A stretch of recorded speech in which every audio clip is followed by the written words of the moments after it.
Hi, my name is Kristy Crawford. I am part of the modern grading team here at CGC Comics, and I am here to talk to you today about one of my favorite characters of all time, Invincible. The year that it first came out, I want to say early 2000s, I went to my comic shop and they always had, all the new stuff up on the wall, and it was like, the best superhero comic you aren't reading and things like that. And that really just grabbed me, pulled me in. There's nothing like it. It's very much its own speed, its own take. It's fresh, it's new, while still feeling comfortable and familiar at the same time.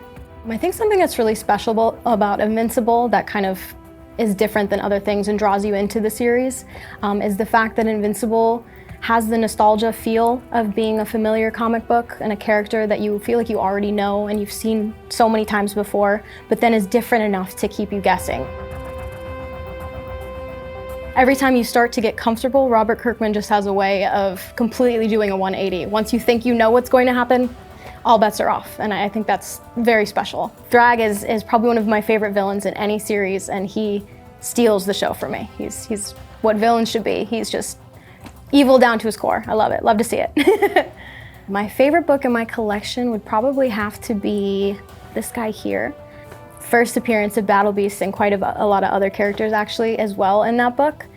It's just a lot of fun. It gives the old school like Justice League vibe, team up, while also bringing in something heavy and darker and bloodier and gorier. It's fantastic. It's very much its own thing. I love that. And the only, of course, grail that I would love to get my hands on would be Invincible #1. It's a book that I have passed up so many times in my life thinking, oh, I can find a better copy, I can find a better deal. And then of course Amazon announced the show and all bets are off. It is now such a hard book, so unobtainable. So I would love to get my hands on that, absolutely. In any grade, any way, shape, or form. My favorite cover, of course I didn't bring it with me today, but I do have it tattooed on my arm. It's from the cover is issue number 81. It is Invincible fighting Powerplex on the cover, done by Ryan Ottley. And I think that that's just such an important story because it's not just him battling anymore. There's so many great legendary fights in the series, but to me, the moment that you realize Invincible is different and he's also a good person and a superhero, a hero, what a hero means is he's able to talk to this character and empathize with this character and show compassion for this character, and that's how their fight ends. Not in violence, not in gore, not in bloodshed, but in speaking to one another, and I think that's very special. I got the Invincible tattoo because one of the biggest themes in the story is Viltrumites, the characters. The closer they get to death, the worse that they get beat down. When they get back up, they get back stronger. They come back stronger. They come back better.